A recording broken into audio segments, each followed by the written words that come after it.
Number 1, you're eating too many calories. I know, mind-blowing stuff, right? Sometimes it's the things we don't even realize, like condiments on our food or cream and sugar in our coffee.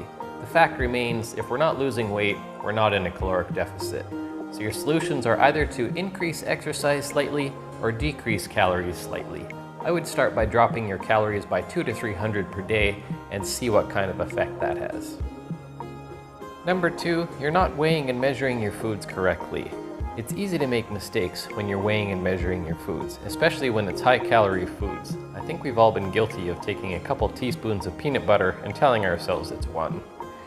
So the solutions: make sure your food scales are giving you accurate readings, make sure your teaspoons and tablespoons are leveled off and not heaping, and make sure you're being honest with yourself. Number 3, you're not tracking calories. It's easy to forget how many calories we've consumed if we're not tracking efficiently. A small caloric deficit can easily be erased if we're not careful. It's best to track everything, including sauces and liquids, and keep track of it all in one of the various online apps. Number 4, you're having cheat meals or cheat days. Although it's fine to consume some junk foods, many people find them hard to control because they're so tasty. A caloric deficit can quickly be erased with a cheat meal or two. It's usually best to avoid these foods if you find them hard to moderate, count the calories diligently if you do decide to partake, and ask yourself if having a cheat day is necessary while you're trying to lose weight. Number 5, you're not resistance training. Doing cardiovascular activity is fine for your health, but when it comes to weight loss, it doesn't burn near as many calories as people think. It's essential to do some resistance training to maintain your muscle mass, as failure to do so can result in muscle loss and a slower metabolism.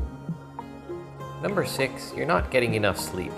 This meta-analysis looked at 11 sleep studies and concluded people consume an average of 385 calories more per day when sleep deprived. Make sleep a priority in your life. Go to bed earlier and try some magnesium or melatonin to help you sleep. Number 7, you're drinking too much alcohol. At 7 calories per gram and virtually devoid of nutrients, alcohol and weight loss don't mix well. Skip the alcohol while dieting. If you do partake, count the calories diligently and be mindful of snacking, as people tend to increase snacking after consumption. Number 8, you're inconsistent with dieting. For many people, it seems like every Monday morning is the start of their new diet. Commit fully to the process. Track and weigh all of your foods carefully and realize that consistency is the key to long-term success. Number 9, you're overestimating your total daily energy expenditure. An overcalculation here will likely result in you consuming too many calories. Hop online, search for TDEE calculator, and try several of them and take an average. Set your daily caloric target for 500 to 1,000 calories below this number for 1 to 2 pounds of fat loss per week. Number 10, you're drinking liquid calories.